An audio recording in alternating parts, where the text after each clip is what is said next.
Kia ora.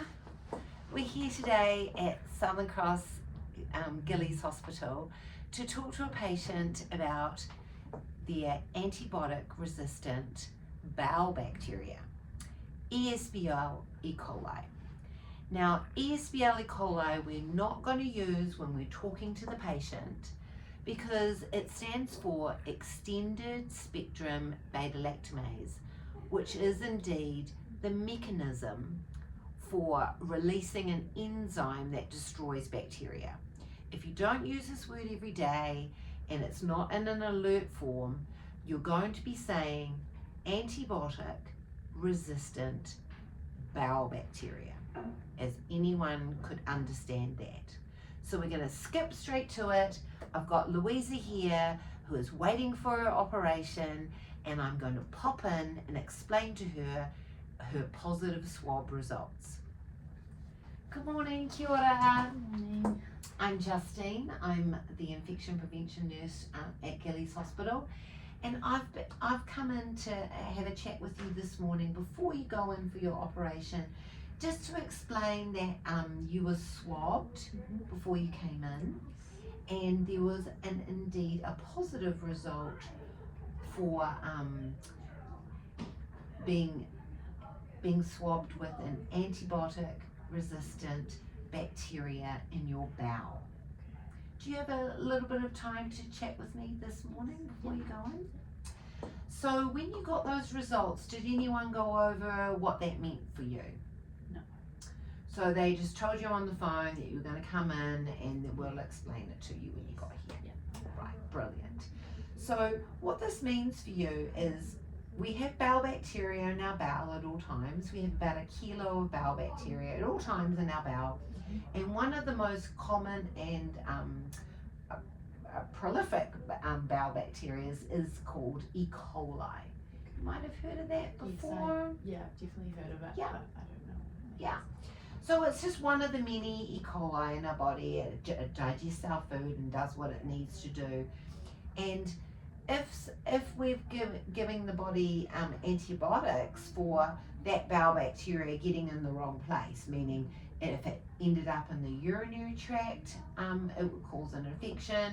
If it ended up in our mouth, God forbid, or anywhere in any other orifice or any other place other than our bowel, it could cause an infection. It would multiply and be a bacteria that wouldn't normally be in these areas and could cause an infection.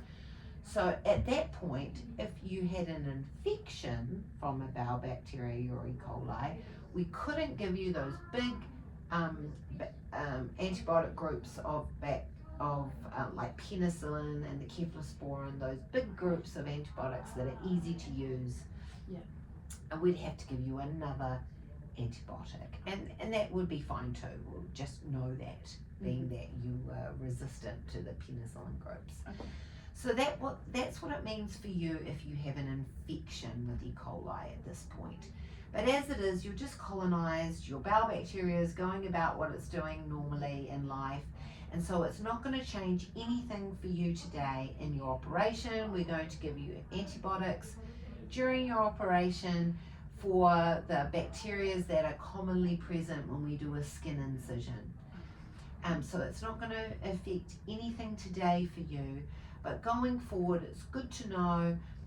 Obviously, the regular hand hygiene is appropriate to all of us. After you've gone to the toilet, before you prepare food. Is there any questions about having an antibiotic-resistant bowel bacteria that you'd like to ask me? I just wanted to ask, how did I get it? Or how does someone get a resistant bacteria? So, commonly it's on our hands. We touch surfaces, like if you're going downstairs and you're touching the banister, and then we're scratching our eyes and our mouth and our nose.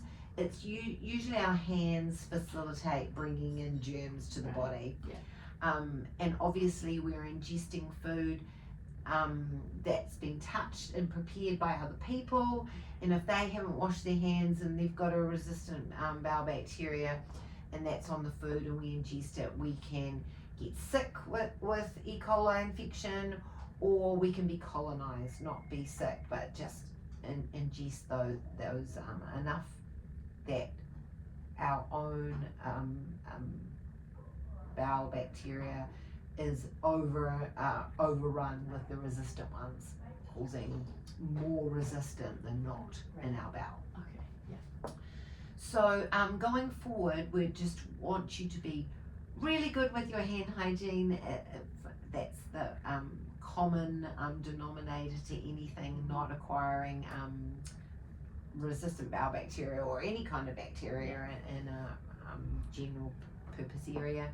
But also being really good with your antibiotic prescription when you're prescribed antibiotics, knowing why you're prescribed antibiotics, and also taking them as recommended. So that's the big take-home message, is being really safe with antibiotics so that we don't form resistance going forward in the future and then spread resistance and colonization of these resistant to antibiotics bacteria so that we can't treat them in the future. Do you have any questions about before you have surgery, anything else you'd like to know? You mentioned nothing changes for today, but how do I stop this resistant bacteria from being transferred to like my family or giving it to others? Giving it to others is good hand washing and good clean etiquette, like washing your hands before you have a meal and those sorts of things. But in general, whoever we live with in the home, we generally share bacteria. And if children, even dogs, friends and family, we all live together, we do generally tend to share bacteria, especially our children, where they suck on things, we do the same, we share saliva, not so much adults, but children generally, we're sharing a lot more of our own flora and bacteria with them. And it could have been, if you do have children, that they've picked up this antibiotic resistant bowel bacteria in daycare, where lots of different children suck on things and they've got that fecal oral route going on from hands and incontinent of the bowel.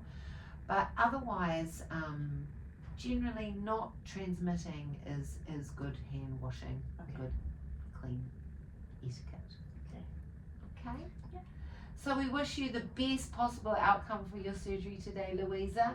And if you have any more questions, don't hesitate to ask your nurse to contact me.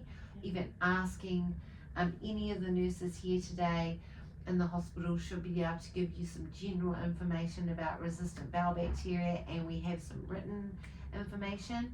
And I suggest, if you want more tone to your specific needs, that you discuss this with your GP as well. Okay. Thank you so much. Thanks a lot, Louisa.